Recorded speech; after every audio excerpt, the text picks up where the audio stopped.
ओम नमो भगवते वासुदेवाय।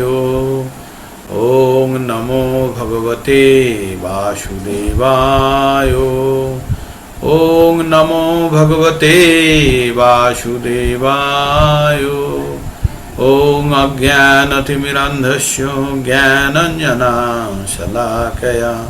चक्षुरुन्मीलितं येन तस्मै श्री গুরুবে নমঃ। হরে কৃষ্ণ। তো আমরা ওই সিবিজি 32, হ্যাঁ, আমরা যে চ্যালেঞ্জ ভগবদ গীতা 32 সেটা অযোধ্যার ওখানেও আবার বাড়িয়ে দিলাম কিছুদিন। ওরা খুব বলছিল যে আরও 10 দিন বাড়ি দেওয়ার জন্য। তো 10 দিন নয়, 7 দিন ইচ্ছে করে বাড়িয়েছি।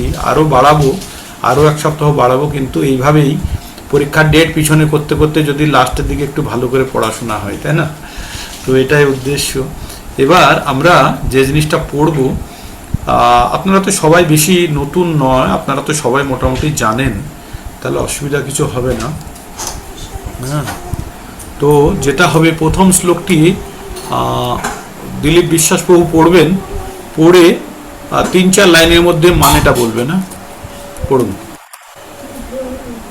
ওম নমো ভগবতে বাসুদেবায়। ওম নমো ভগবতে বাসুদেবায়। ওম নমো ভগবতে বাসুদেবায়। বসংসি জিন্নানি যথা বিহায় নবানি গৃহন্নাতি নরপরাণি তথা শরীরাণি বিহায় জিন্নান अन्नानि संयाति नवानि देहि। অনুবাদ বা তাৎপর্য এটাকে লয় আনতে পারবেন? হ্যাঁ, 4 লাইনের লয়টা মনে আছে? 4 লাইনের লয়টা আমি তো আপনার মতোই করার চেষ্টা করলাম, তো কতটা হ্যাঁ, হতে জানি আরেকটু না। আরেকটু চেষ্টা করতে হবে। শুনুন, হ্যাঁ, বাসানসি জিন্নানি, বলুন, বাসানসি জিন্নানি। জিনানি যথা একটু বিহায়। একটু পজ দিতে হবে এখানে। বাসানসি জিন্নানি যথা বিহায়। দুটো দুটো করে শব্দ নিয়ে নিন। আচ্ছা, বাসানসি বাসাংসি জিন্নানি যথা যথা বিহায় বিহায় নবানি গৃহন্নাতি নরোপরাণি নরপরাণি তথা তথা শরীরাণি শরীরাণি বিহায় জিন্নানি জিন্নান অন্নানি জান্নাতি নাতি নবানি নবানি দেহি। দেহি। পড়ুন এবার, সবাই বাসাংসি শুনতে থাকবেন। হুম। বাসাংসি জিন্নানি যথা বিহায় নবানি গৃহন্নাতি নরহ পরাণি তথা শরীরাণি বিহায় জিন্নান अन्नानि संयाति नवानि देहि। আচ্ছা, এখানে নরহ বলার দরকার নেই, হয়ের উচ্চারণ সাইলেন্ট হয়ে যাবে। হ্যাঁ, একটু ওখানে ডিস্টেন্সটাকে টানতে হবে। নরহ জায়গাটাকে ও করে দেবে না, নরোপরাণী, ও। হুম, ঠিক আছে, এরকম তথা বলবেন। শরীরাণি নরহ পরাণি। যথা বিহায় নবানি গৃহ্ণাতি নরোপরাণি তথা শরীরাণি। এই যে থার্ড লাইন, এটা অ্যাকচুয়ালি 4 লাইনে, 2 লাইনে দেখানো হয়েছে।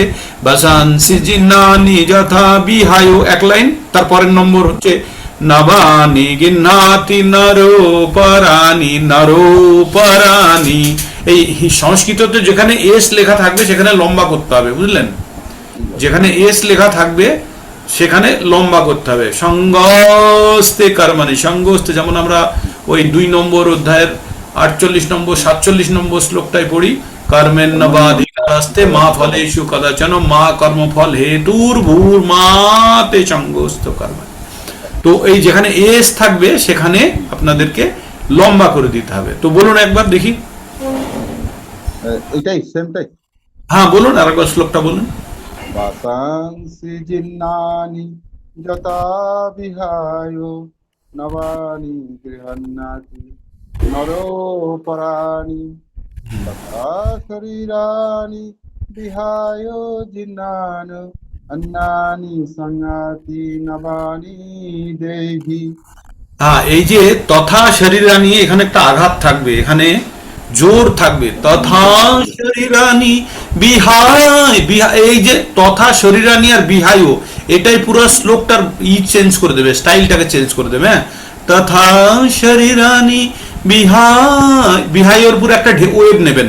বিহায় বিহায় বিহায় জিন্নানি अन्नानि शन्नाति नवानि देहि। হ্যাঁ, লাগানো একবার দেখি। বাসাং, আমার সঙ্গে বলুন, সবাই বলুন আমার সঙ্গে। বাসাংসি জিন্নানি। यथा विहायो नवानि गृह्णाति नरः पराणि। হো নেই, নর হো বলতে হবে না, নর। नरो नरो पराणि तथा शरीराणि হ্যাঁ, विहाय जिन्नानो अन्नानि संजाति नवानि देहि। অনেকটা এসছে, অনেকটা এসছে। অভিজিৎ প্রভু ট্রাই করুন দেখি একবার। হরে কৃষ্ণ প্রভু। হরে কৃষ্ণ প্রভু, প্রণাম। বসাংসি জীর্ণানি যথা বিহায় নবানি গৃহণাতি নরোপরাণি তথা শরীরাণি বিহায় জীর্ণানি अन्नानि संजाति नवानि देहि। আচ্ছা, যখন আপনি সংস্কৃততে বলছেন ঠিকই তো বলছেন, তো এই সংজাতি আর বলবেন না, সংয়াতি। হ্যাঁ, সংয়াতি, ইয়া করে দেবেন এটাকে, তাহলেই হয়ে যাবে। একদম সুন্দর, আপনার আসছে, আপনার লয়টা অনেকটা এসছে। আর এই যে নবানি গিন্নাতি নরোপরাণি, এখানে একটা সেন্টিমেন্ট চলে আসবে কিন্তু প্রথম লাইনটা শেষে বিহায় জিন্না, এই যে জিন্নানি যথা বিহায় বলার পরে পরের লাইনটা দেখবেন সুন্দর একটা সেন্টিমেন্ট এনে দেবে, একটা আবেগ এনে দেবে আপনাকে। বসাংসি জিন্নানি যথা বিহায় নবানি গৃহ্ণাতি নরোপরাণি তথা শরীরানি বিহায় জিন্নানি अन्नानि शन्नाति नवानि देहि। चलो আরেকবার হোক। वसांसि जीर्णानि यथा विहाय नवानि गृह्णाति नरोपराणि तथा शरीराणि विहाय जीर्णानि अन्नानि संयाति नवानि देहि। সুন্দর হয়ে গেছে। দিলীপ প্রভু বলুন আরেকবার, এবার দেখি। वसांसि जिन्नानि यथा विहाय नवानि गृह्णाति नरः पराणि तथा शरीराणि विहाय जिन्नानो अन्नानि संयाति नवानि देहि। অনেকটা হচ্ছে, আপনাকে আরো অভ্যাস করতে আর হবে। হ্যাঁ, একটু অভ্যাস করতে হবে। হ্যাঁ, ওই যে এই শ্লোকটা, একটা শ্লোককে বেস লাইন বানিয়ে নিতে হবে। 4 লাইনের যত শ্লোক আছে সব একই ফর্মুলায় যাবে কিন্তু। কার্পণ্য দোষোপহত স্বভাব পৃচ্ছামি তম ধর্ম সম্মূঢ় চেতা যশ্রেয় সন্নিশ্রিতং ব্রূহি তন্মে শিষ্যস্তে হম সাদিমাম তাম প্রপন্নাম। हरे कृष्णा प्रभु जी, प्रणाम प्रभु जी, बोलिए बस बोल।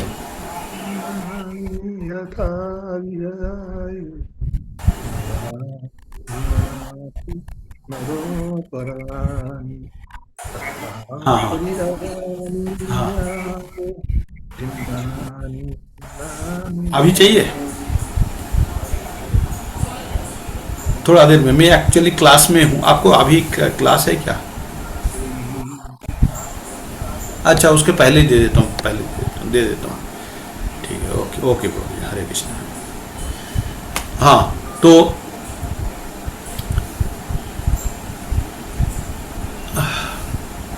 ইয়ে করুন, আর একবার কেউ, দিলীপ মন্ডল প্রভু একবার ট্রাই করুন, একবার ট্রাই করে নিন, যারা আগে এসছে অন্তত তারা তো ট্রাই করে নিক।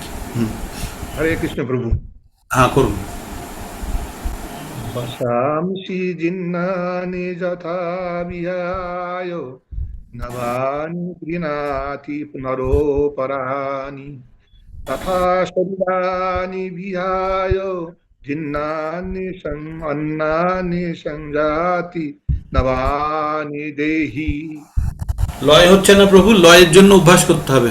বাসাংসি জিন্নানি, বাসাংসি জিন্নানি, বাসাংসি জিন্নানি যথা বিহায় নবানি গিন্নাতি নরো পরানি তথা শরীরানি বিহায় জিন্নানি अन्नानि शन्नाति नवानि देहि। রানু বিশ্বাস মাতাজি বলুন। হরে কৃষ্ণ বলছি। হ্যাঁ বলুন হরে একবার। কৃষ্ণ। হরে কৃষ্ণ মাতাজি। জিনানি যথা বিহায় নবানি গৃহ্ণাতি নরোপরাণি তথা শরীরাণি বিহায় জিনানি অন্নানি সন্ন্যাতি নবানি দেহি। ফার্স্ট ক্লাস, ফার্স্ট ক্লাস, একদম সুন্দর হয়েছে। মহুয়া মাতাজি, হরে কৃষ্ণ। মহুয়া মাতাজি। হরে কৃষ্ণ প্রভুজি, কিছু বলছেন? হ্যাঁ হ্যাঁ বলছি, ওই শ্লোকটা করতে হবে তো, বাসাংসি জিন্নানিটা করুন, ওটা চার লাইনের শ্লোক প্রভুজি। বলুন। হরে কৃষ্ণ প্রভুজি, বলুন বলুন। আমি ক্লাসটা অ্যাটেন্ড করছি, আচ্ছা আমি আচ্ছা, শুনছি, জাস্ট আমি ঠিক বাইরে ঠিক আছি। ঠিক আছে ঠিক আছে ঠিক আছে, আপনি মিউট করে শুনুন। হরে ওকে, কৃষ্ণ প্রভুজি। হ্যাঁ হরে মাতাজি কৃষ্ণ। বলুন। হ্যাঁ বলুন, আপনি হ্যাঁ, বলুন। আমি বলবো। হ্যাঁ হ্যাঁ বলুন বলুন। দীপ্তি ঘোষ মাতাজি বলুন।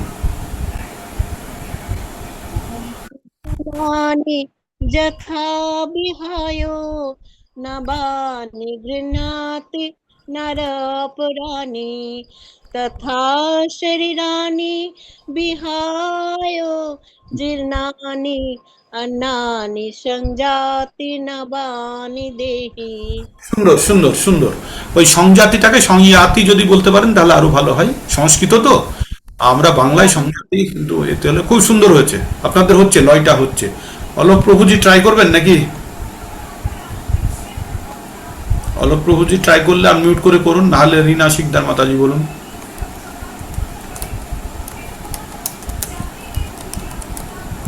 রিনা মাতাজি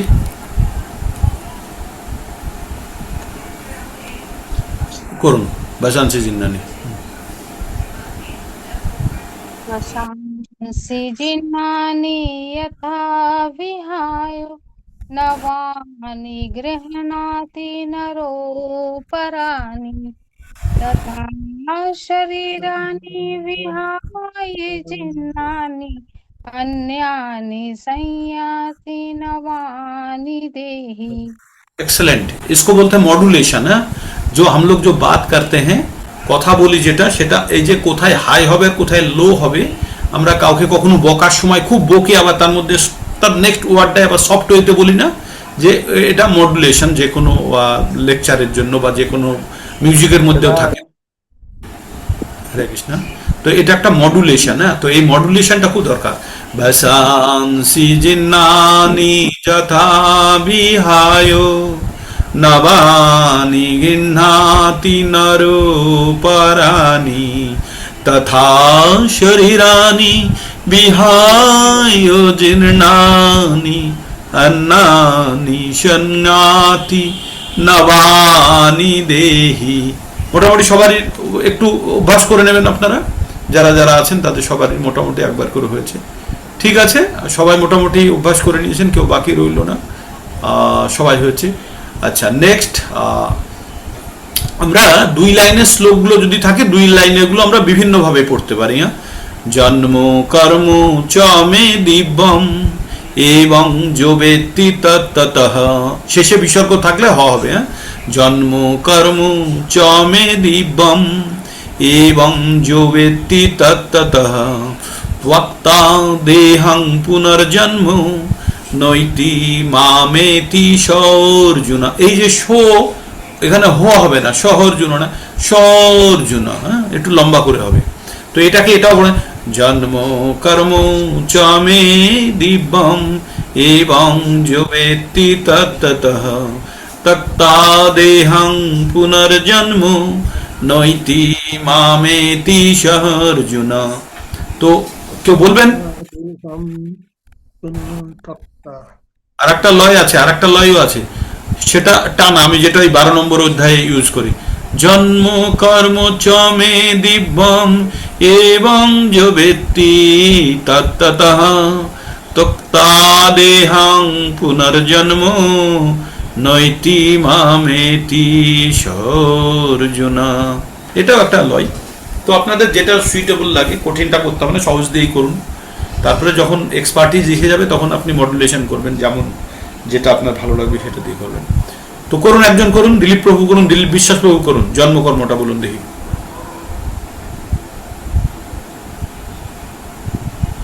দিলীপ বিশ্বাস প্রভুজি জন্মকর্ম পড়ুন। জন্ম কর্ম চ মে দিব্যং এবং যো ব্যক্তি তত্ততঃ তক্তাদেহ পুনর্জন্ম নৈতি মামেতি অর্জুন। ইয়েস, হচ্ছে, ভালোই হচ্ছে। জন্ম কর্ম চ মে দিব্যম এবং যোবেত্তি তত্ততঃ, হ হ তত্ততঃ বলতে হবে, হ্যাঁ, ত্বক্তা, আর এটা হচ্ছে ত্বক্তা, ত্বক্তা ত্বক্তা ত্বক্তা দেহং পুনর্জন্ম নৈতি মামেতি সহর্জুন, সর্জুন, সর্জুন। তো এইভাবে আমরা এগোবো। তো আমরা প্রথম যে শ্লোকটি বাসানসি জিন্নানি, আমরা এটি সম্বন্ধে একবার লেকচারে আমরা বলেছিলাম, তবু আবার বলছি আপনাদেরকে, এই শ্লোকগুলি কেন সিলেকশন করা হয়েছে, এই শ্লোকগুলি কি অর্থ বহন করে, আমরা মেশিনের মতো না শিখে একটু বুঝে শেখার চেষ্টা করব, তাই না? প্রথম শ্লোকটি যেটা ব্যাখ্যা করছে, যে আমাদের শরীর সম্বন্ধে ব্যাখ্যা করছে আর আত্মা সম্বন্ধে ব্যাখ্যা করছে। ভগবদ গীতার যেটা প্রথম কথা, সেটা হচ্ছে যে আমাদের প্রকৃত পরিচয় জানা। আমাদের প্রকৃত পরিচয় কি? আমরা আত্মা এই শরীরের মধ্যে আছি। এবার জীবকে, এই আত্মা শরীরের দুটো মিশ্রণকে আমরা একটা জীবন্ত প্রাণী হিসাবে বলছি। তাছাড়া জীবকে আংশিকভাবে আপনি আত্মাও বলতে পারেন, জীবকে কখনো কখনো আত্মা হিসাবে বলা হয়েছে। কিন্তু প্রাণী যেগুলো, যাদের প্রাণ আছে, তার মানে শরীরও আছে, তার যার প্রাণ আছে সে প্রাণ তো আছেই, তাছাড়া তার শরীরও আছে, তাই না? সেই জন্য বলে প্রাণী, যার প্রাণ আছে। তো প্রাণ যার আছে তার মানে কে? প্রাণ যার আছে তার মানে যার শরীর আছে তারই প্রাণ আছে, তাই না? তো আমরা এই যে শরীর, যেমন শরীর আর আত্মার পরিচয় বলছে, শরীর হচ্ছে ইটার্নাল, শরীর হচ্ছে এই আত্মা হচ্ছে ইটার্নাল, আর শরীর হচ্ছে টেম্পোরারি। তাই এখানে বস্ত্রের সঙ্গে তুলনা করা হয়েছে, যে বস্ত্র আমরা যেমন ত্যাগ করি, তেমনি ছিঁড়ে গেলে ত্যাগ করি, করে নতুন বস্ত্র ধারণ করি, তেমনি আমরা শরীর আমাদের বৃদ্ধ হয়ে গেলে, বুড়ো হয়ে গেলে, অচল হয়ে গেলে আমরা এই শরীর ত্যাগ করে আবার নতুন শরীর ধারণ করি। আমরা প্রতিনিয়ত হসপিটাল থেকে গাড়িগুলো বেরোচ্ছে, পুঁই পুঁই পুঁই পুঁই করতে করতে মৃতদেহর গাড়িগুলো বেরোচ্ছে, আমরা কখনো এইভাবে অ্যানালাইসিস করি না কেন, যে এই গাড়িটাতে যে লোকটাকে নিয়ে যাচ্ছে সে আমাদের থেকে বেশিরভাগ ক্ষেত্রে বয়সে বড়, তার শরীরটা অচল হয়ে গেছে, সেই জন্য সে এই গাড়িটা বেচে দিয়ে একটা নতুন গাড়ি কিনতে যাচ্ছে। এরকম ভাবতে পারি আমরা? কেন ভাবতে পারি না? ভাবতে পারি কি পারি না বলুন, আপনারা হ্যাঁ না বলুন, আনমিউট করে নিন সবাই। একদম ভাবতে পারি। আমরা যখন এইটাই ভাবতে শিখবো যে আমাদের গাড়ি পুরনো হয়ে গেলে, আপনার যখন যে গাড়িটা পুরনো হয়ে গেলে গাড়িটা কি করেন? বেচে দিয়ে একটা নতুন গাড়ি কেনেন তো, হ্যাঁ, গাড়িটা বিক্রি করে দিয়ে আপনি একটা নতুন গাড়ি কেনেন, যে এই গাড়িটা আমার আর ভালো লাগছে না, বা আমি এই গাড়িটা আমার পুরনো হয়ে যাচ্ছে, আমরা একটা নতুন গাড়ি কিনতে হবে। বেশিরভাগ ক্ষেত্রে শখের জন্য নয়, প্রয়োজনের তাগিদে আমরা যেগুলো করি। তো যখন গাড়িটা কিনতে যান তখন পুরনো গাড়িটার জন্য একটু শোক থাকে না, অনেকদিন আপনি চড়েছেন সেই জন্য, কিন্তু যখন নতুন গাড়িটা চলে আসে তখন ওই পুরনো গাড়িটার কথাটা ভুলে যান, তাই না? ভুলে যাই তো আমরা। তো এক্স্যাক্টলি তাই, আমরা যখনই নতুন শরীরটা পেয়ে যাই তখন পুরনো শরীরের কথাটা একদমই ভুলে যায়। তো এরকম একটা গল্প আছে ভাগবতমের মধ্যে, যে আমরা বেশিরভাগ ক্ষেত্রেই না ভাবি যে বাবা মা সংসার নিয়ে আমরা ভাবি, কেউ মারা গেলে আমরা ভীষণ কান্নাকাটি করি। তো এই কান্নাকাটি করার, কান্নার অর্থ কি জানেন? আমরা যখন মৃত কেউ মরে গেলে কান্নাকাটি করা মানে কি করি আমরা, অ্যাকচুয়ালি কি করি, কান্নাকাটি করে কি করি আমরা? হ্যাঁ, ওই যে আত্মা বেরিয়ে গেছে শরীর থেকে, সেই আত্মা কিন্তু আশেপাশে ঘুরঘুর করছে। কার? মৃতদেহ। সে ঢোকার চেষ্টা করছে বারবার, ঠিক, সে ঢুকতে পারছে না। আর আত্মাকে বোঝানো হচ্ছে তুমি চলে যাও, আমরা কাঁদছি, তার মানে তোমাকে আমরা বিতাড়িত করতে চাইছি, তুমি চলে যাও, এই শরীর আর তোমার নেই, তুমি চলে যাও, তুমিও দুঃখ পাও, যা পাও পাও, তুমি চলে যাও, এই শরীর আর তোমার জন্য আর নেই। এটাই আমাদের কান্নাকাটি। আগে রুদালি বলে একটা পিকচার হয়েছিল, শুনেছেন? রুদালি, কান্না করার জন্য লোক ভাড়া করা হতো, যে তারা মরার পাশে থেকে কান্নাকাটি করতো।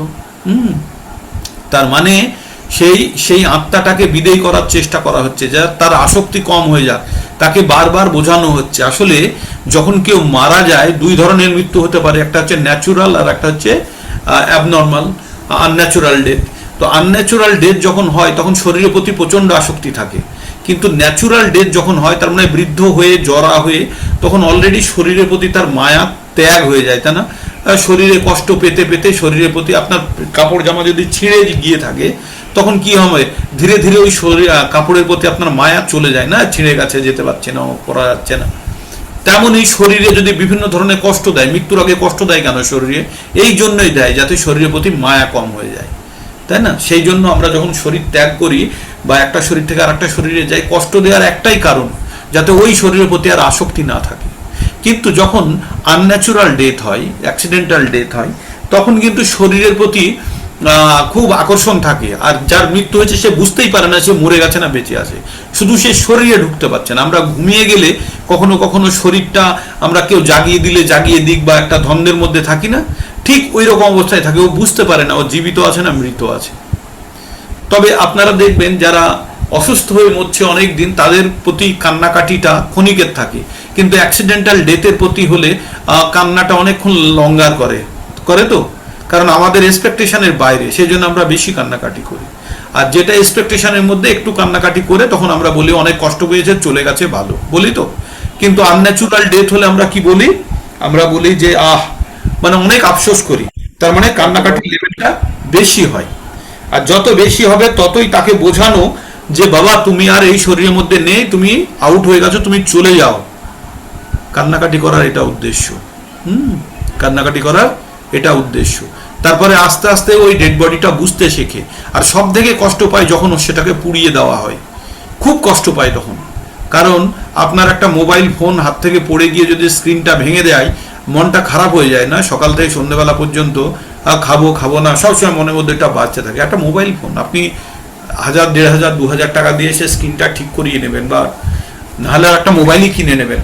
কিন্তু এই শরীর, যার উপরে ভরসা করে আপনার এত অগ্রগতি, এত কিছু জ্ঞান, সব কিছু এই শরীরের উপরে ভরসা করে, আর এই শরীরটা যখন চলে যাবে খুব কষ্টের হবে।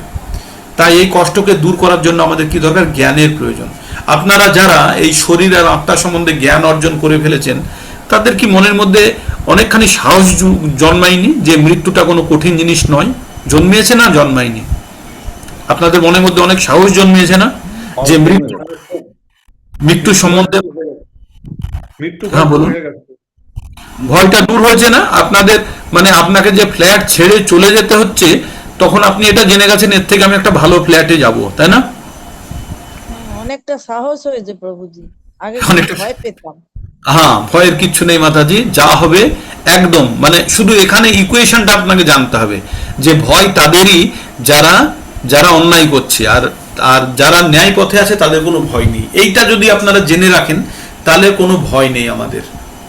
আমরা যারা ভগবত ভক্তি। আরেকটা কথা প্রভু, বলুন আমি তো মাতা। খুব ভালো বুঝতে পারলাম যে প্রারব্ধ হ্যাঁ, কারে বলে, একদম। ভূত কারে বলে, এইসব তো আগে জানতাম না।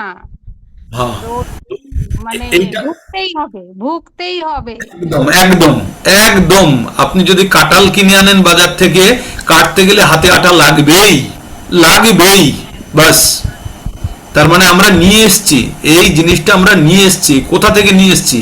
আমরা যখন আমাদের এই শরীরের অ্যালটমেন্ট নিয়েছি, তখন আমরা নিয়েছি কতখানি কষ্ট নেব আর কতখানি সুখ নেব।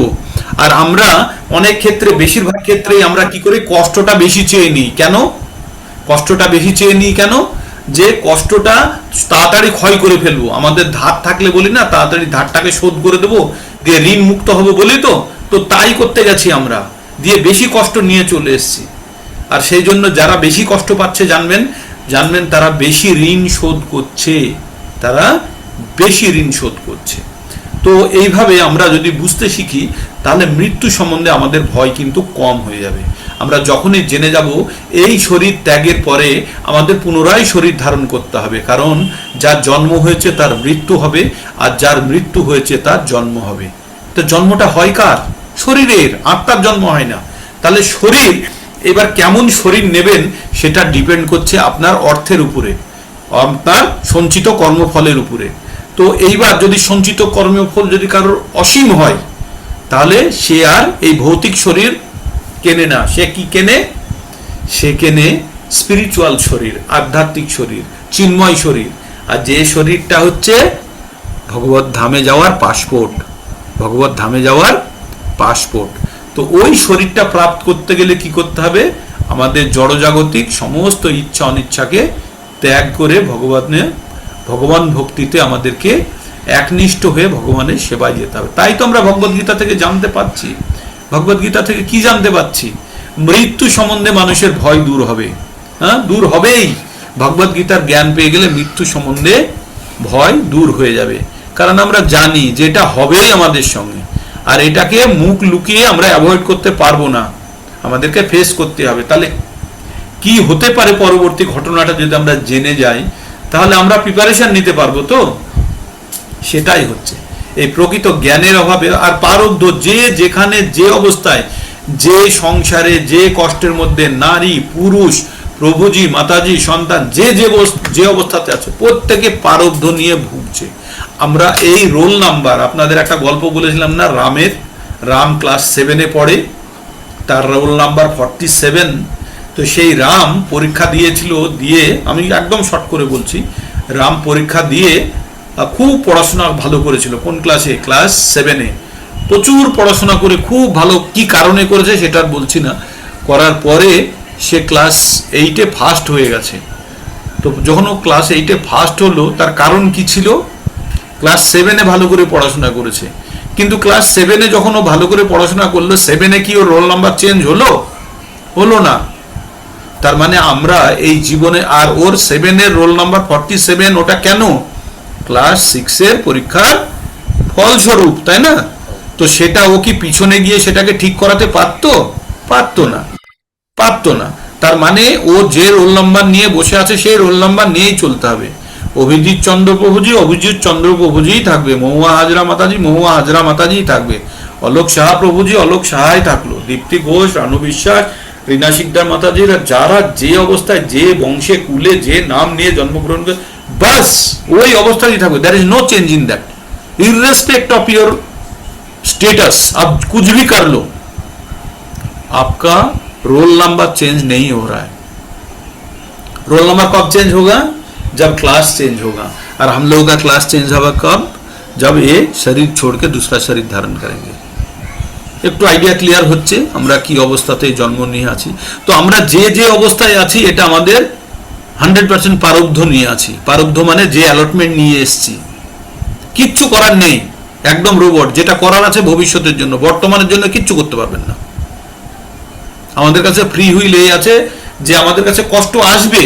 খারাপ রাস্তায় আপনি যদি গাড়িতে যান যার সাসপেনশন ভালো, সে গাড়িতে আপনার কষ্ট কম হবে, আর যে গাড়ির সাসপেনশন খারাপ সেই গাড়িতে কষ্ট বেশি হবে, বাট কষ্ট হবেই। এই ভগবদ্গীতার জ্ঞান অর্জন করার পরে আমাদের কিন্তু কিছু কিছু জিনিস সম্বন্ধে আমরা সহ্য করতে শিখে নিয়েছি। আমরা মৃত্যু সম্বন্ধে আমাদের ভয় চলে গেছে, আমরা ঈশ্বর সম্বন্ধে জেনে গেছি যে ভোক্তারাম যোগ্য তপস্যাম সর্বলোক মহেশ্বরম জ্ঞা সুহৃদং সর্বভূতানাম জ্ঞাতামাম শান্তির ইচ্ছতি শান্তিম রিচ্ছতি। তো শান্তিটা আমরা কখন পাচ্ছি? যখন আমরা জেনে যাচ্ছি যে আমরা এই জড় জগতে আমরা, আমাদের ক্ষমতা কি। আপনার একটা বন্ধু যদি ডিএম হয়েছে, ওকে দেখে আপনি ঈর্ষা করেন? আপনি জানেন যে আপনার লেভেলের নয়, ও ক্লাসের ফার্স্ট বয় ছিল, ও মাধ্যমিকে 800-র মধ্যে ও 795 পেয়ে এসছে, ও আইএস হয়েছে, আপনার পাওয়া হচ্ছে 675, 680। তো তো তখন আপনার কি মনে হবে, ও ভালো ছাত্র, অঙ্কে 100 পেয়েছে, ফিজিক্সে 100 পেয়েছে, জিওগ্রাফি সব সাবজেক্টে 100, শুধু ইংরাজি, বাংলার ইংরাজিতে 95, 97 করে পাওয়ার জন্য ওর একটু নম্বর কম হয়ে গেছে। ও যদি আইআইএস হয় আপনার আফসোস হবে না, কারণ আপনি জেনে গেছেন ও আমার থেকে অনেক ভালো ছাত্র, আমি জেনে গেছি ও আমার থেকে ভালো ছাত্র, ও পাওয়ার যোগ্য। এইটা যখন আমি শিকারের জায়গায় আনবো তখন ওর প্রতি আর ঈর্ষা হবে না। তাই আমরা যখন ভগবান সম্বন্ধে জেনে যাব, ঈশ্বর সর্বভূতানাম হৃদ্দেশে অর্জুন তিষ্ঠতি, প্রত্যেকটা জীবের হৃদয়ে ঈশ্বর আছেন। আর আমরা যখন জেনে যাব সেই সবকিছুর মালিক, ভোক্তারাম যোগ্য তপস্যাম, সবকিছুর ভোক্তা, সবকিছুর অ্যাকচুয়াল গ্রহণকারী, মানে অ্যাকচুয়াল মালিক ভগবান, যোগ্য তপস্যা যা কিছু করি তার তিনি ভোক্তা। আর সুহৃদং সর্বভূতানাম, প্রত্যেকটা জীবের হৃদয় আছে, এটা যে জেনে যাবে সে শান্তি মৃচ্ছতি, সে শান্তি পাবে, কারণ তার মনের মধ্যে আর কোনো ঈর্ষা নেই। সে জানবে এটা this is not my cup of tea. Dilip Prabhu hand raise করেছিলেন, কিছু বলছিলেন? প্রভুজি আমার একটা ডাউট আছে, বলুন। মানে এই প্রসঙ্গেই হ্যাঁ, আমাদের পিতামাতারা বা আমাদের জগৎ সংসারে অনেকেই সন্তান হারা হয় অল্প বয়সে। হয়তো দেখা গেল সন্তান জন্মগ্রহণ করার পরে 15, 20 বছর, 20 বছর লালন পালন করলো কষ্টের সঙ্গে, তারপরে সন্তান হারা হয়ে গেল। এক্ষেত্রে যে সন্তানটি চলে গেলেন সে তো তার প্রারব্ধ নিয়ে এসেছিলেন, সে তার কর্মফল ভোগ করে চলে গেলেন। আর যে পিতামাতার সন্তান হারা হলেন তারও তো কোন একটা দোষ ছিল, সেই দোষেই সে সন্তান হারা হয়েছে, যার জন্য তাকে সে কষ্ট ভোগ করতে হলো। এক্ষেত্রে দুটোর বিশ্লেষণ আপনি আলাদা আলাদা কি করবেন, কে কার ফল ভোগ করছে? প্রভুজি দিস ইজ ম্যাচিং। ভগবান বড় প্ল্যানার, বুঝলেন? ভগবান খুব বড় প্ল্যানার। এই যে যাকে আপনি সন্তান বলে যাকে পালন করলো, কেউ করে মারা গেল, সেই সন্তানটা একটা ওর কোনো এনিমি, ঠিক আছে, ওর কোনো পূর্বজন্মের এনিমি, তার হিসাব নিকাশ করতে গিয়ে তাকে সারা জীবনের জন্য দুঃখ দিয়ে চলে গেল। এবার বুঝতে থাক তুই, বুঝলেন? সে আসলো, এসে তার জীবনে আসলো, সব ধরনের ভালোবাসা সব কিছু নিল, নিয়ে তাকে এমন একটা সেটব্যাক দিল যে পুরো জীবন তুই ভুগতে থাক। এটা হচ্ছে বাবা মায়ের প্রারব্ধ। আর যে চলে গেছে তার আর কিছু নেই, যে চলে যায় সে কষ্ট পায় না। সে যদি সুসাইড না করে, ইভেন সুসাইডও সাম এক্সটেন্ট প্ল্যান থাকে ভগবানের, যদি না করে, যদি ন্যাচুরালি অ্যাক্সিডেন্টাল কোনো ডেথ হয়ে গেল, আপনি এটা সম্পূর্ণরূপে বাবা মায়ের প্রারব্ধ। বাবা মা ভুগতে থাকুক, সারা জীবন কষ্ট পাবে ওই ছেলে নিয়ে, সারা জীবন। আর ও ছেলে হিসাব নিকাশ করতে এসছে কিসের? পূর্ববর্তী জীবনের ডিউ মেটাতে এসছে, বড় রিভেঞ্জ নিতে এসছে। সব থেকে ভালো রিভেঞ্জ কে নিতে পারে? আপনাকে সামনে থেকে শত্রু এসে অ্যাটাক করলো, আর একজন আপনার মধ্যে মিলে গিয়ে থাকলো, আপনার মধ্যে এজেন্ট হয়ে থাকলো, আপনার কাছে থাকলো, আপনার খুব আত্মীয় কাছের হলো, অমুক হলো, এবার পরে যাওয়ার সময় ব্যাকস্ট্র্যাপ করে দিয়ে চলে গেল, তাই না? তখন আপনি কি বলবেন? আপনি বলবেন আরে আমি বুঝতেই পারিনি।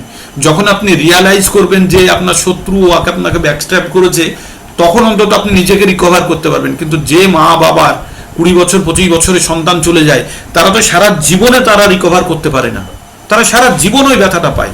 তো that is also pain, planned pain. আমার দাদার সঙ্গে, আমার বৌদির সঙ্গে এরকম ঘটনা ঘটেছে। তো এগুলো হচ্ছে আপনার মানে এই যে কারা মরে কি হয়ে জন্মগ্রহণ করে, গরুর পুরাণে খুব সুন্দরভাবে লেখা আছে। গরুর পুরাণে যে কারা কারা কে কিভাবে আসে সংসারে, এই যে আমরা যারা জন্মগ্রহণ করি, এই যে ম্যাচিং করিয়ে দেয়, কে কত দিনের জন্য কষ্ট পাবে আর কষ্ট দেবে, একদম পুরো ম্যাচিং করানো, জবরদস্ত ম্যাচিং করানো। সেই জন্য যে ছেলে এসে মরে চলে গেল, সে ছেলে মৃত্যুর সময়ে যে কষ্ট, তাছাড়া আর কিছু নেই। সে আবার আর একটা জীবন পেয়ে যাবে, সে যদি ন্যাচুরাল ডেথ হয়, মানে যদি সে সুসাইড না করে। আর বাবা মাকে পুরো সারা জীবনের জন্য দিয়ে চলে গেল, ভুগতে থাকো, কষ্ট পেতে থাকো। তো যারা এই রিয়ালাইজেশন, যারা এই জ্ঞানটা অর্জন করে যাবে, তাদের কষ্ট নেই। যাত্রা করছে ওই একই রাস্তা দিয়ে, কিন্তু তাদের সাসপেনশন ভালো, তাদের জার্কিংটা কম হবে। তো আমরা এইভাবে আমাদের এই শরীর আর আত্মা সম্বন্ধে অর্জুনকে প্রথমে বলে দিলেন ভগবান। তারপরে ভগবান বললেন, ভগবান সম্বন্ধে যদি কেউ জ্ঞান অর্জন করে যায়, তাহলে তাকে এই জন্ম মৃত্যুর চক্র থেকে মুক্ত হতে পারে সে। অ্যাকচুয়ালি আমি এই যে শ্লোকগুলোকে পিক করা আছে এখানে, যেটা আপনাদের শেয়ার করেছি বা মনমোহনবাবু শেয়ার করেছে, সেটির শ্লোকগুলো এইভাবে বাছা হয়েছে। কিভাবে বাছা হয়েছে? 3টে পর্যায়ে বাছা হয়েছে। একটা পর্যায়ে হচ্ছে 3 ধরনের জ্ঞান: গোপন জ্ঞান, গোপনতর জ্ঞান আর গোপন তম জ্ঞান, গোপন, গোপনতর, গোপনতম, গুহ্য, গুহ্যতর, গুহ্যতম। একটা একটা সেকশন একটা ভাবে ভাগ করা হয়েছে। 2 নম্বর ভাগ করা হয়েছে ভগবত চতুশ্লোকী গীতা, 10-8 থেকে 10-11 পর্যন্ত, ওটা হচ্ছে চতুশ্লোকী গীতা। আর একটা জিনিস নেওয়া হয়েছে, কোন কোন জায়গাতে ভগবান বলেছেন যে তার কাছে ফিরে যাওয়ার জন্য কি কি করতে হবে। সেই জন্য আপনারা বেশিরভাগই শ্লোকে পড়বেন মামেব এষস্বী, মামেব এষস্বী, মামেব এষস্বী, খুব পড়েছেন না, বারবার পড়েছেন না, পুনর্জন্ম না হলে মামেব এষস্বী, এই কথা দুটি বারবার পড়ছেন না আপনারা? পড়ছেন তো? হ্যাঁ না বলুন। হ্যাঁ হ্যাঁ প্রভুজি। হ্যাঁ, বারবার রিপিট হচ্ছে, কারণ ওই সিলেক্টেড শ্লোকগুলো ওই জন্যই আছে। আর শেষে যে 61 থেকে 73 পর্যন্ত যেটা দেওয়া আছে, কম্প্যাক্ট ভগবদ গীতার প্রকৃত জ্ঞানটা, যেখান থেকে আপনার প্রকৃত রিয়ালাইজেশন এসে যাবে জীবন সম্বন্ধে, সেই জায়গাটাকে তুলে ধরা আছে। এই নিয়ে 32টা। তো আমরা এখানে 6খানা জায়গাতে আমরা দেখেছি কিভাবে দেহ ত্যাগ করার পরে এই পৃথিবী ছেড়ে ভগবানের কাছে চলে যাওয়া যায়, পুনরায় দেহ। তার মানে আপনারা একটা জিনিস তো বুঝে গেছেন, যদি আপনাদের শরীর ধারণ করতে হয় তাহলে কিন্তু আবার বিপদ আছে। আমাদের সঞ্চিত, আমাদের 4 ধরনের কর্মফল থাকে। একটা হচ্ছে সঞ্চিত, মানে যেটা জমা আছে, আর একটা হচ্ছে প্রারব্ধ, যেটা ওই সঞ্চয় থেকে নিয়ে এসছি, মানে বড় বড় ড্রাম বলি না, 2টো ড্রামে করে নিয়ে এসছি, আর এখানে ঘোড়াতে রাখা আছে। কোথায়? আমাদের পৃথিবীতে ঘোড়া বলে, পাপের ঘোড়া ভরে গেছে বলে না, তেমনি 2টো কন্টেনার, এখানে ছোট কন্টেনার আছে, আর ওইখানে আছে আপনার মেন কন্টেনারে বড় বড় ব্যারেলে রাখা আছে পাপ আর পুণ্য। আর আমাদের ওইখান থেকে অ্যালটমেন্ট দিয়েছে, নিয়ে এসছি। কি নিয়ে এসছি? প্রারব্ধ।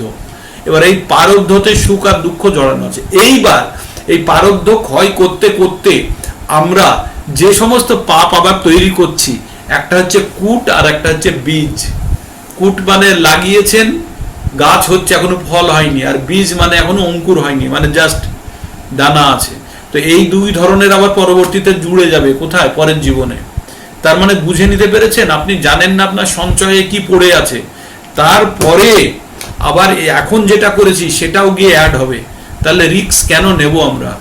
আমরা কেন রিস্ক নেব যে পরবর্তী জীবনে ভালো জীবন পাবো? কি করে? কে জানে ওইখানে সঞ্চিত কত মাল আছে। আর এই জীবনে যে সব আমরা যে 3 টন 4 টন যে আমরা হাড় জড়ো করেছি, তার কি হবে? তার কি হবে?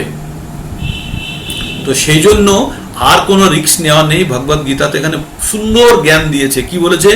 জন্ম কর্ম চমে দিব্যম এবং যো ব্যক্তি তত্ত্বতঃ ত্বক্তা দেহং পুনর্জন্ম নৈতি মামেতি সহর্জন। আর পুনর্জন্ম না হলে কিন্তু ওই পাপের আর ওই বোঝা টোঝার ঝামেলা থেকে মুক্ত হয়ে গেলেন। চিন্ময় শরীর পাওয়া মানে সবকিছু থেকে মুক্ত। এবার যে ওই যে আপনার সঞ্চিত আছে, প্রারব্ধ আছে, কূট আছে, বীজ আছে, এগুলো কিভাবে শেষ হবে? ভগবান বলছে মুক্ষ ইস্যামি মা শুচো অহম ত্বাম সর্ব পাপে ভো।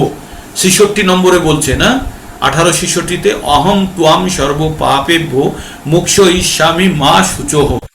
এ নিয়ে তুমি দুঃখ করো না, সমস্ত পাপ তোমার দূর করে দেবো। ভগবান কিন্তু বলেনি পুণ্য দূর করে দেবো, পাপ দূর করে দেবো বলেছে। তো তার মানে আমাদের কষ্টটা তো পাপ থেকে আসে না, তাই ভগবান বলছে সমস্ত কষ্ট থেকে তোমাকে আমি মুক্ত করে দেব।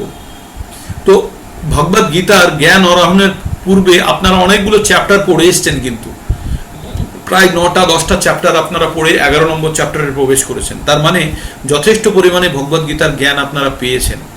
আর এই এতখানি জ্ঞান পাওয়া তখনই সম্ভব যখন গভীর শ্রদ্ধা থাকবে। শ্রদ্ধা মানে হচ্ছে দৃঢ় বিশ্বাস। আর দৃঢ় বিশ্বাস কার উপরে? এই গ্রন্থের প্রত্যেকটা লেখার উপরে। তাই এর মধ্যে যেগুলো লেখা আছে, জন্মকর্ম চমে দিব্যম এবং যো ব্যক্তি তত্ত্বতঃ ত্বক্তা দেহং পুনর্জন্ম নৈতি মামেতি সহর্জন। হে অর্জুন, এই দেহ ত্যাগ করার পরে পুনরায় সে আর এই শরীর ধারণ করে না। কারা? যারা ভগবান সম্বন্ধে জ্ঞান অর্জন করে গেছে। তো আমরা কোন কোন জায়গাকে অ্যাপ্রোচ করছি শুনুন। ভগবান বলেছে ভগবান সম্বন্ধে যদি কেউ জ্ঞান অর্জন করে যায় তাহলে তাকে পুনর্জন্ম নিতে হবে না। তারপরে যদি মৃত্যুর সময় কেউ যদি ভগবানকে স্মরণ করতে পারে তবুও তাকে পুনর্জন্ম হবে না, কিন্তু মৃত্যুটাকে সরিয়ে রাখলাম। তাহলে প্রথমে কি বললেন ভগবান? ভগবান সম্বন্ধে যে জ্ঞান অর্জন করে নিল তাহলে তাকে আর দুবারা সেকেন্ড টাইম আর জন্ম নিতে হবে না। তারপরে মৃত্যুর সময়টাকে সরিয়ে রাখলাম। তারপরে অভ্যাস যোগ যুক্তে না চেতসা না অন্য গামী না পরমং পুরুষং দিব্যম ইয়াতি পার্থ অনুচিন্তায়ম। তো বলল যে এইভাবে অভ্যাস যোগের দ্বারা, এই যে আপনারা অনুশীলন করছেন, অভ্যাস করছেন ভগবানের জপ করা, ভগবানকে স্মরণ করা, এর মাধ্যমে, এই অভ্যাসের মাধ্যমে যখন আপনি ভগবানের নিরন্তর ভজনায় যুক্ত হবেন, তখনও সে ভগবানকে লাভ করবে। আর ভগবানকে লাভ করলে কি হবে? মাম উপেত্তু পুনর্জন্ম দুঃখালয়াম অশাশ্বতম। ভগবান বলছে মাম উপেত্তু, উপেত্তু মানে পাওয়া, ইয়াতি মানেও পাওয়া। তো ভগবান বলছে যে আমাকে যদি কেউ পেয়ে যায় তার আর পুনর্জন্ম হবে না। তার মানে আমরা এই জন্ম মৃত্যুর চক্রকে এসকেপ করার জন্য প্রথমে 4.9 নিলাম, তারপরে 8.5কে সরিয়ে রেখেছি এখন, তারপরে আমরা 8.8-এ চলে গেলাম, তারপরে 8.15-এ কি বললো? ভগবানকে পেয়ে গেলে আর তাকে দুঃখালয়ম অশাশ্বতমের জন্মগ্রহণ করতে হবে না। তারপরে ভগবান কি বললেন? যে এই দুঃখালয়ম অশাশ্বতম তো পৃথিবীকে ছেড়ে দাও, এছাড়া ব্রহ্মলোক পর্যন্ত যদি কেউ যায় তাকে আবার পুনরায় আসতে হবে, মানে আবার জন্মগ্রহণ করতে হবে, পুনরাবর্তী না। তো এটা কোনো সেফ জায়গা নয়। তাই বলছে বুদ্ধিমান ব্যক্তিরা কি করবে? ভগবানের ভজনা করবে, ভক্তি করবে, করে বেরিয়ে যাবে। এবার ভক্তির মাপকাঠি বলে দিয়েছে কিরকম ভক্তি করলে কি ফল পাওয়া যায়। বলছে যে যথা মাম প্রপদ্যন্তে তাংস তথৈব ভজম অহম মম বর্তানু অনুবর্তন্তে বর্তানু বর্তমানু বর্তন্তে মনুষ্য পার্থ সর্বস্ব। তো কি বললেন ভগবান? বললেন যে যে যেভাবে আমাকে ভজনা করে আমি তাকে সেভাবে পুরস্কৃত করি, বা তাকেও তারও ভজনা করি। আর মানুষ সবসময় আমাকেই ফলো করে, হ্যাঁ, আমাকেই অনুসরণ করে। তারপরে এখানে বলা হলো বিদ্যা বিনয় সম্পন্নে ব্রাহ্মণে, যারা উচ্চকোটির পণ্ডিতের ডেফিনেশন দেওয়া হচ্ছে। পণ্ডিত কারা? যারা শরীরকে শরীর হিসাবে না দেখে আত্মা এবং পরমাত্মা হিসাবে দেখে। তাই বলছে যে পণ্ডিত সে কুকুর, ব্রাহ্মণ, গরু, চণ্ডাল, হাতি সবাইকে সমান দেখে, কারণ প্রত্যেকের ভিতরে আত্মা এবং পরমাত্মাকে দেখে। তাই বলছে বিদ্যা বিনয় সম্পন্নে ব্রাহ্মণে গবি হস্তিনী শুনি চৈব সপাকে চ পণ্ডিতাহা সহদর্শিনা। তো ভগবান কি বললেন? যে পণ্ডিত যারা সকলকে সমান দেখে। কেন দেখে? তার মধ্যে আত্মা এবং পরমাত্মা আছে বলে। তারপরে ভগবান এখানে বলল অন্তকালে চ মামেব স্মরণ মুক্তা কলেবরম যোহ প্রয়াতি স মদ্ভাবং ইয়াতি নাস্তত্র সংশয়। বললেন যে যে চলে গেল সে ভগবানের অবশ্যই ভাব পাবে, তাতে কোনো সংশয় নেই। মানে there is no doubt in that, আমরা ইংরেজিতে বলি না, no doubt about that। তো ভগবান বলছে ইয়াতি নাস্তত্র সংশয়, সে যে আমাকে প্রাপ্ত করবে তাতে কোনো সংশয় নেই। কারা? যারা অন্তকালে যে আমাকে স্মরণ করে কলেবর মানে দেহ ত্যাগ করবে। তো ভগবানকে স্মরণ করে দেহ ত্যাগ করা খুব কঠিন হবে না, সেই জন্য এটাকে আমরা একদম লাস্ট অপশন রেখেছি। কিন্তু বাকি অপশনগুলো কি? প্রথমে আমরা ভগবানের সম্বন্ধে জ্ঞান অর্জন করা, তারপরে ভগবানের অভ্যাস যুক্ত হয়ে সবসময় ভগবানকে স্মরণ করা, আর কি করা? আর আমরা তারপরে পড়বো যে ভগবানকে যদি কেউ প্রাপ্ত হয়ে যায়, প্রাপ্ত পেয়ে যায়, তাহলে তাকে আর পুনর্জন্ম নিতে হয় না। তো ভগবানকে, এই যে ভগবান একটা অন্তকালের জন্য বললো, অন্তকালে ভগবানকে স্মরণ করলে ভগবান, অন্য কিছু স্মরণ করলে অন্য কিছু পাবে। তাহলে কি করা উচিত? ভগবানকে কিভাবে স্মরণ করবে? তাই বললো তস্মাৎ সর্বেষু কালেষু মা মনুষ্যর যুদ্ধ চ মই অর্পিত মনোবুদ্ধির মামেব এসসি অসংশয়। তো ভগবান বললেন তাহলে সব সময় তুমি আমাকে স্মরণ করে তুমি যুদ্ধ করো, আর তাতে তুমি যে আমার কাছে আসবে, মই অর্পিত মনোবুদ্ধির, আমাদের মন এবং বুদ্ধি লাগিয়ে তাতে তুমি যে আমার কাছে আসবে তাতে কোনো সংশয় নেই। তারপরে কি বললেন ভগবান? অভ্যাস যোগ যুক্তে না চেতসা না অন্নগামী না পরমং পুরুষং দিব্যম ইয়াতি পার্থ অনুচিন্তম। সে আমার কাছে, হে পার্থ, সে আমার কাছে অনুচিন্ত, অনুক্ষণ সবসময় যে আমার চিন্তা করবে, কি না অন্যগামী না, আর অন্য কাউকে না। কিভাবে সম্ভব এটা? অভ্যাস যোগের দ্বারা যুক্ত হয়ে পরমং পুরুষং দিব্যম, মানে দিব্য পরম পুরুষের যে সব সময় চিন্তা করবে অনুক্ষণ, সে অবশ্যই তাকে প্রাপ্ত করবে। তারপরে ভগবান বললেন পেয়ে গেলে কি হবে? মাম উপেত্তু পুনর্জন্ম দুঃখালয়াম অশাশ্বতম নাপ্নুবন্তি মহাত্তান স্বয়ং সিদ্ধিম পরমম গতা। তো ভগবান কি বললেন? মাম উপেত্তু পুনর্জন্ম দুঃখালয়াম অশাশ্বতম। পৃথিবীর নাম কি? দুঃখালয়াম অশাশ্বতম, এটা দুঃখের জায়গা এবং অশাশ্বতম। আর মাম উপেত্তু মানে আমাকে পেয়ে গেলে, পুনর্জন্ম মানে আবার দুবার, সেকেন্ড টাইম, নাপ্নুবন্তি না হবে না। কি পুনর্জন্ম হবে না? মহাত্মান, তো হে মহাত্মা, যে মহাত্মান বা যে মহাত্মা ব্যক্তি তারা পুনর্জন্ম হবে না। সংসিদ্ধিম কি হবে? সে সংসিদ্ধিম পরমম গতা, সে সিদ্ধি লাভ করে পরম গতি লাভ করবে। তারপরে বললেন ভগবান যে অবম্ভ ভুবনার লোকা পুনরবর্তী না অর্জুনা মাম উপেত্তু তু কোনতেও পুনর্জন্ম না বিদ্যাতে। ব্রহ্মলোক থেকে ভূলোক থেকে ব্রহ্মলোক পর্যন্ত প্রত্যেকটা লোকে পুনরাবর্তী ন, মানে বারবার জন্মগ্রহণ মৃত্যুগ্রহণ করতে হবে। তাই কোনটিও আমাকে যদি কেউ পেয়ে যায় তারা পুনর্জন্ম হবে না। তাহলে বুদ্ধিমান ব্যক্তি স্বর্গের জন্য দৌড়বে না ভগবানের জ্ঞান অর্জন করবে বা ভগবানের পুজো অর্চনা করবে, কোন পদ্ধতি ফলো করবে যাতে ভগবানের কাছে চলে যাওয়া যায়, তাই না? তারপরে ভগবান এখানে চতুশ্লোকে গীতা বলে দিলেন। চতুশ্লোকে গীতার মাধ্যমে বললেন ভগবান সবকিছু সৃষ্টির মূল এবং ভগবানের দ্বারাই সবকিছু চলছে। এটা জেনে যে ভগবানের ভজনা করে তাহলে তার মধ্যে বুদ্ধির উদয় হয়েছে।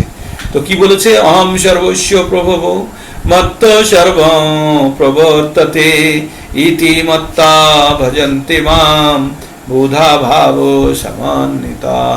তো ভগবান বললেন যে এটা জেনে যে ভজনা করছে জানবেন তার মধ্যে বুদ্ধির উদয় হয়েছে। এবার বুদ্ধির উদয় হওয়া ব্যক্তিরা কি করে, বুদ্ধি যাদের উদয় হয়েছে তারা কি করে, তারা মচ্চিত্তা মদ্গত প্রাণাবোধয়ন্ত পরস্পরম কথায়ন্তশ্চ মাং নিত্যম তুষ্যন্তি চ রমন্তি চ। তারা নিজেদের মধ্যে যখন কথা বলে, আমরা যেমন বলছি, তখন কি করে ভগবানের কথা বলে আর আনন্দিত হয়। তারা আনন্দিত হয় এবং রোমাঞ্চিত হয়। তো এইভাবে যারা সবসময় ভজনায় যুক্ত হয়ে আছে তাদের ভগবান কি করেন, তেষাং সতত যুক্তানাম ভজতাং প্রীতি পূর্বকম দদামি বুদ্ধি যোগম ত্বাম ইয়ানুমায়ুপয়ান্তি তে। তো তাকে আমি বুদ্ধি যোগ দিই যেন সে আমার কাছে চলে আসে। কাকে? এইভাবে সব সময় যে আমার ভজনায় প্রীতিপূর্বকম ভালোবেসে আমার ভজনায় যুক্ত আছে তাকে আমি বুদ্ধি দিই, সেই বুদ্ধির দ্বারা সে আমার কাছে চলে আসতে পারে। দিয়ে কিভাবে বুদ্ধিটা দেয় ভগবান বলছে, তেষামেব অনুকম্পার্থম অহম অজ্ঞানজম তমন নাশ্যামাত্ম ভাবস্থ জ্ঞান দীপে না ভাস্যতা। বললো তার হৃদয়ে আমি অন্ধকার রূপী অজ্ঞানতার অন্ধকারকে দূর করার জন্য আমি তার হৃদয়ে আমি কি দিয়ে থাকি, তার হৃদয়ে আমি আলো, জ্ঞানের আলো বাতি জ্বালিয়ে দিই, দিয়ে তার মনের অন্ধকারকে দূর করে দিই। তারপরে ভগবান এইবার অর্জুনকে আর একবার বললো যে তুমি আমার কাছে চলে আসবে, তার ফর্মুলা বলছি শোনো। মত কর্মকিত বলছে আমার জন্য কর্ম করো, মত পরম আমাকে জীবনের পরম লক্ষ্য বানাও, মত ভক্ত আমার ভক্ত হও, সঙ্গ বর্জিত তুমি ভৌতিক সঙ্গ ত্যাগ করো, নিরাবৈর সকলের প্রতি সমভাবা সম্পন্ন হও, কাউকে তুমি শত্রু মানবে না, সর্বভূতেষু প্রত্যেকটা জীবের প্রতি, এখানে না শুধু মানুষের প্রতি, এখানে বড় কমিউনিজমের কথা বলেছে, সর্বভূতেষু প্রত্যেকটা জীবের প্রতি তুমি শত্রুহীনতা ভাব রাখো, মৈত্রী ভাব রাখো, যশ মামেতি পাণ্ডব, সে যে আমার কাছে আসবে তাতে কোনো সংশয় নেই। তার মানে ভগবান এই 11.55 আবার ফর্মুলা দিয়ে দিল। তার আগে ভগবান 9.34 কি দিয়েছে, মনমনা ভাব মদ্ভক্ত মদ্দাজি মাম নমস্কুরু মামেব এসোসি যুক্তৈব আত্মানাং মৎপরায়ণ। তো ভগবান কি বললেন যে আমার চিন্তা করো, আমার ভক্ত হও, আমার পুজো করো, আমায় নমস্কার করো, তুমি যে আমার কাছে আসবে আমাতে যুক্ত হয়ে মৎপরায়ণ হয়ে তুমি সব সময় আমার ভজনা করো, তাহলে তুমি আমার কাছে আসবে, তাতে কোনো সন্দেহ নেই। তারপরে চতুশ্লোকী গীতা শেষে আমরা কি জানতে পারলাম, 11.55 আমরা জানলাম মত কর্মকিত মত পরম মত ভক্ত সঙ্গ বর্জিত নিরাবৈর সর্বভূতেষু যশ মামেতি পাণ্ডব। তো তখন ভগবান কি বললেন যে মত কর্মকিত আমার জন্য কর্ম করো, মদ ভক্ত মত পরম আমাকে জীবনে পরম লক্ষ্য বানাও, মত ভক্ত আমার ভক্ত হও, সঙ্গ বর্জিত মানে তুমি সমস্ত প্রকার কুসঙ্গ ত্যাগ করো, নিরাবৈর নিরাবৈর ভগবান বললেন যে তুমি সকলকে শত্রু রহিত, তুমি কাউকে শত্রু ভাববে না, সর্বভূতেষু প্রত্যেকটা জীবের প্রতি যশ মামন সে আমার কাছে আসবে পাণ্ডব, তাতে কোনো সন্দেহ নেই। তার মানে ভগবান আর একটা রাস্তা খুলে দিল এখানে। তো এই যে শ্লোকটি 11.55 শ্লোকটি হচ্ছে 12 নম্বর অধ্যায়ের পুরো সারমর্ম। 12 নম্বর অধ্যায়ে 11:55 পরেই 12 নম্বর অধ্যায় শুরু হচ্ছে, আর এই সেন্টেন্সটাকে ব্যাখ্যা করার জন্য।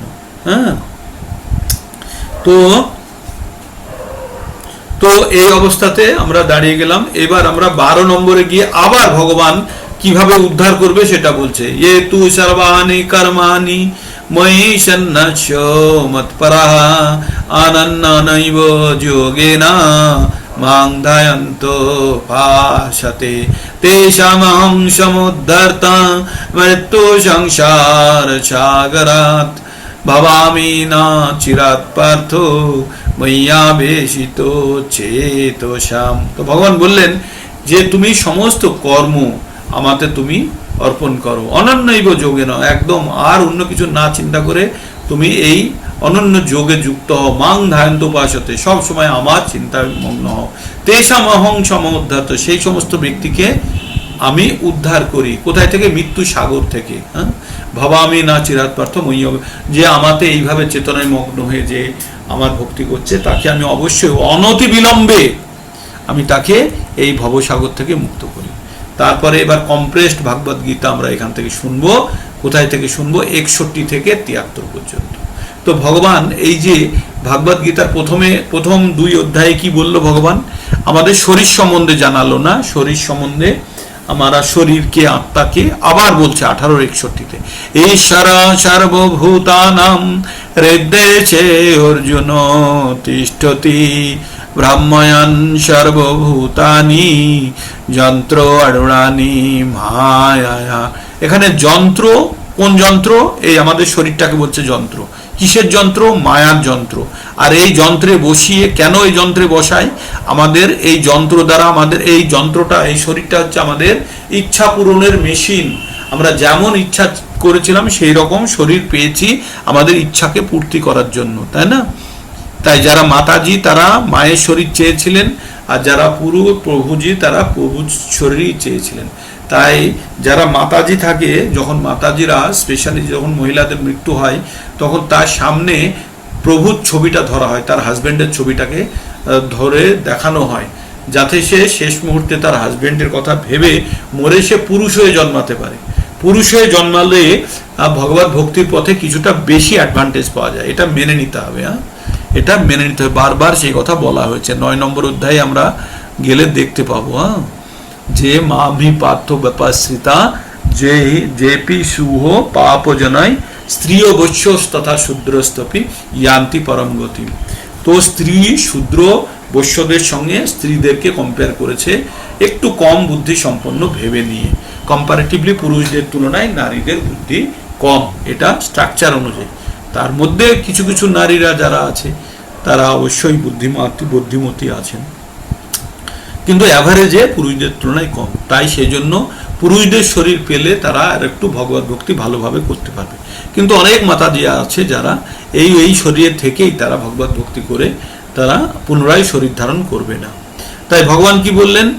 এই বলছেন ভগবান বললেন যে এই শরীরের মধ্যে বসে বিভিন্ন প্রজাতিতে, একটা প্রজাতি থেকে আর একটা প্রজাতিতে ভ্রমণ করাচ্ছে। মানে মানুষ থেকে মরে কুকুর, কুকুর থেকে মরে গরু, গরুর থেকে ভেড়া। এই যে পঞ্চভূতের শরীর পেয়ে সেই শরীরের মধ্যে ঈশ্বর বসে আছে আর তাকে ভ্রমণ করাচ্ছে। কেন? তার ইচ্ছা অনুসারে, সে যে ইচ্ছা চেয়েছে সেই ইচ্ছা পূরণ করার জন্য ভগবান তাকে ভ্রমণ করাচ্ছে। তাই ভগবান বললো এরকম করার দরকার নেই হে অর্জুন।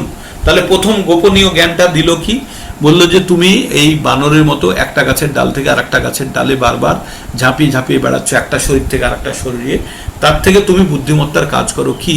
তুমি তার স্মরণে চলে যাও, গিয়ে কি করো? তার স্মরণে গিয়ে, না তার স্মরণে যাও, স্মরণে না তার স্মরণে যাও, গিয়ে সর্বভাবে না সমস্ত প্রকার ত্যাগ করে তার স্মরণে চলে যাও।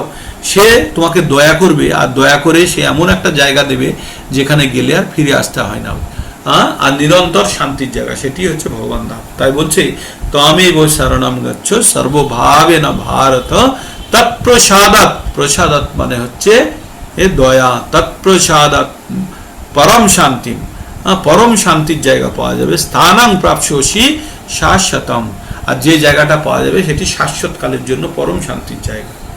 তো এই কথা বলার পরে, এই গোপন জ্ঞান অর্জুনকে দিয়ে দেওয়ার পরে এবার ভগবান অপেক্ষা বলছেন ইতিতে জ্ঞানম অখ্যাতম গুইহাত। এই যে জ্ঞানম আর অখ্যাতম করলাম, হ্যাঁ, এখানে যে কি লেখা আছে ইতিতে জ্ঞানম অখ্যাতম, তো এখানে ইতিতে জ্ঞানম অখ্যাতম গুইহাত গুইহ। এই যে গুইহাত, এটা যখন ভেঙে ফেলবো গুইহাত হয়ে যাবে। গুইহাত গুইহ তরঙ্গময়া বিমিশ্র এদাত। বিমিশ্র মানে সেটাকে বিশ্লেষণ করো। এদাত অশেষণ শেষে, এটা বিশ্লেষণ শেষে এটাকে বিশ্লেষণ করে দেখো, দেখে শেষে তুমি কি করবে, যথা ইচ্ছসি তথা কুরু, তোমার যা ইচ্ছা হয় তাই করো। তার মানে ভগবানকে পরম জ্ঞান দিয়ে দিলেন ভগবান অর্জুনকে, দিয়ে তারপর কি বললেন যে তোমাকে এই পরম জ্ঞান আমি দিয়ে দিলাম, তুমি বিশ্লেষণ করো, করে এবার তোমার যা ভালো মনে হয় তাই করো। তারপরে আবার ভগবান দেখলেন যে অর্জুনকে এতক্ষণ তিনি ভগবান হিসাবে জ্ঞান দিয়েছেন, এবার তাকে বন্ধু হিসাবে বলছে। ও তো বলে দিল তুমি ডিসিশন নাও, তবুও ভগবান এবার বন্ধু হয়ে বলছে আচ্ছা ঠিক আছে চল আমি তোকে বলছি যে এবার তোকে সব থেকে গোপন কথাটা আর একবার বলবো। কি বলছে, সর্বগুহ্যতমম ভূয় শুনো মে পরমম বচ ইষ্টোষি মে দৃঢ় মৃতি তত ভাক্ষ্যামি তে হিতম। তো বলছে সব থেকে গোপন জ্ঞান তোমাকে আমি আর একবার বলছি, শোনো। তুমি আমার অত্যন্ত প্রিয়, তুমি আমার অত্যন্ত প্রিয় মিত্র, তাই তোমার ভালোর জন্য তত হিতম বক্ষ্যামি তে হিসাম, আমি তোমাকে বলবো তোমার হিতের জন্য, তোমার ভালোর জন্য। কি বললেন সেই গোপন কথাটি, মন্মনা ভব মদ্ভক্ত মদ্দাজি মাম নমস্কুরু মামেব এষোষি সত্যম তে পতি জানে প্রিয়োষি মে। তো ভগবান কি বললেন যে তুমি আমার ভক্ত হও, আমার তুমি মনোনিবেশ করো, আমাকে আমার পুজো করো, আমাকে মনোনিবেশ করো, আমার ভক্ত হও, আমাকে পুজো করো আর আমাকে নমস্কার করো, তাতে যে তুমি আমার কাছে আসবে তাতে কোনো সন্দেহ নেই। বলেই ভগবান কি বললেন, সর্বধর্মান পরিত্যাজ্য মাম একম শরণাম ব্রজ অহম ত্বম সর্ব পাপেভ্যো মোক্ষয়িষ্যামি মা শুচো। ভগবান বললেন যে তুমি সমস্ত প্রকার তোমার আর বাকি দায়িত্ব কর্তব্য যা আছে সব ত্যাগ থেকে তুমি আমার শরণে চলে এসো, সর্বতোভাবে তুমি মাম একম, শুধু আমারই শরণে এসো। অহম ত্বম সর্ব পাপেভ্যো, আমি তোমার সমস্ত প্রকারের পাপ থেকে মুক্ত করে দেব, তুমি দুঃখ করো না। বলার পরে ভগবান বললেন এই পরম জ্ঞান কাদেরকে দেওয়া যাবে না, ইদং তে না তপস্কায় না ভক্তায় কদাচন না চ শুশ্রুবে বাচ্চং না চ মাংজোবি সুয়তি। তো ভগবান বললেন এই পরম জ্ঞান, এই গোপনীয় জ্ঞান যাকে তাকে দেওয়া যাবে না। কাকে দেওয়া যাবে না, যে অভক্ত, যে তপস্যা করতে পারে না, যে কখনো শুনতে চায় না, আর যে ভগবানকে ঈর্ষা করে, এই চার ধরনের ব্যক্তিকে এই জ্ঞান দেওয়া চলবে না। তাহলে কাকে জ্ঞানটা দিতে হবে, বা জ্ঞানটা তাহলে কি আমরা জ্ঞান দেওয়া বন্ধ করবো? না। এই কথাটা বলার পরেই ভগবান আবার উৎসাহিত করার জন্য কি বলছে, না চ জৈদম পরমম গুহ্যম মদ ভক্তেষু বিদাস্যতি ভক্তিম মুই পরম কীর্তা মামেব এষতি অসংশয়। তো ভগবান কি বললেন যে এই পরম গুহ্য জ্ঞান যে আমার ভক্তের মধ্যে বিতরণ করে, তার থেকে প্রিয় ব্যক্তি আর কেউ নেই, সে যে আমার কাছে আসবে তাতে কোনো সন্দেহ নেই, অসংশয়। কি বললেন, না চ তস্মাদ মনুষ্যেষু কশ্চিন মে প্রিয় কীর্তম ভবিতা না চ তস্মাদন্ন প্রিয়তর ভুবি। ভগবান বললেন যে এই মানুষের মধ্যে তার থেকে আর প্রিয় ব্যক্তি আমার কাছে আর কেউ নেই। কোন কে প্রিয় ব্যক্তি? যে এই ভগবানের পরম জ্ঞান তার ভক্তদের মধ্যে বিতরণ করে, তার থেকে আর পরম ব্যক্তি ভগবানের কাছে কেউ নেই, না ছিল না থাকবে ভবিষ্যতে। তারপরে ভগবান বললেন যারা এই জ্ঞান যারা বন্টন করতে পারে না তারা কি হবে, তারা কি ভগবত ধাম যাবে না? বলছে হ্যাঁ যাবে। তারা যদি পঠন করতে পারে, করে এই জ্ঞান গ্রহণ করতে পারলে তারাও কিন্তু পুণ্যবান ব্যক্তিদের মতো তারাও কিন্তু মুক্ত হতে পারবে, জ্ঞান যোগের দ্বারা পুজো করে তারা মুক্ত হবে। তেনা হোম ইষ্ট, তেনাহম ইষ্ট সা মিতি মে মতি। সে আমাকে, সে কি করবে, সে জ্ঞান যোগের দ্বারা আমার পুজো করে সে আমার কাছে চলে আসবে।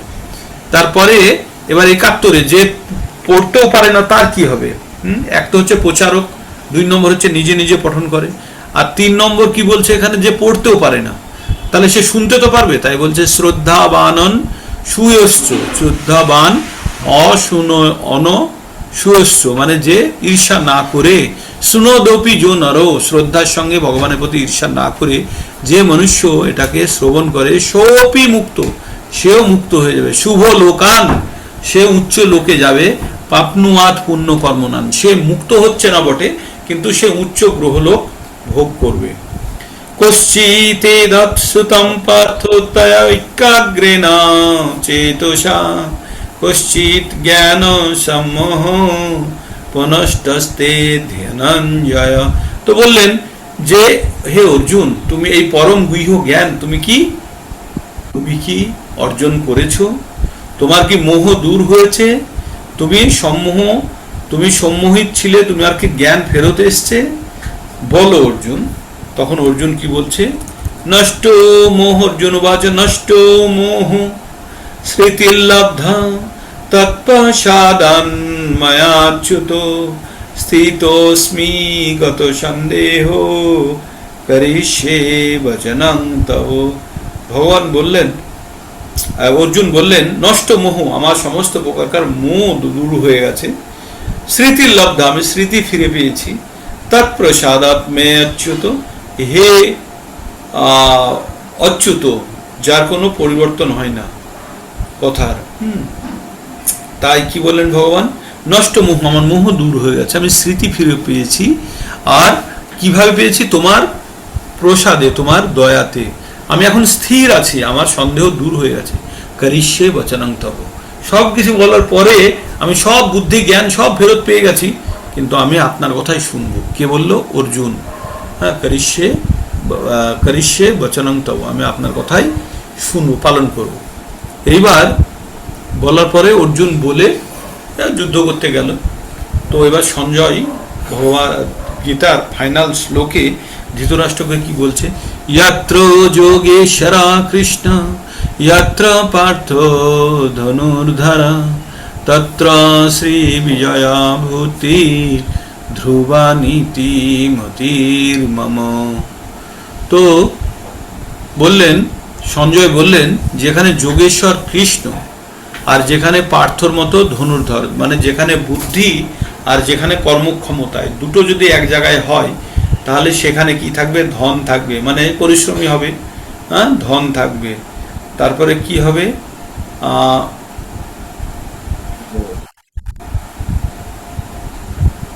যে ভগবান কি বললেন? যে যেখানে কৃষ্ণ আর যেখানে অর্জুন থাকবে, সেখানে কি থাকবে? শ্রী মানে ধন, বিজয় মানে জিত থাকবে, ভূতি সেখানে থাকবে অলৌকিক শক্তি, আর কি থাকবে? ধ্রুব, এই ধ্রুব নীতি, সেখানে স্থায়ী নীতি বা শক্ত নীতি থাকবে। মতির মম, এটা আমার বিশ্বাস। কে বলছে? সঞ্জয়। তো এই হলো আমাদের ভগবদ গীতা। আর একবার 32টা শ্লোক আপনাদের সামনে রিপিট করার চেষ্টা করলাম।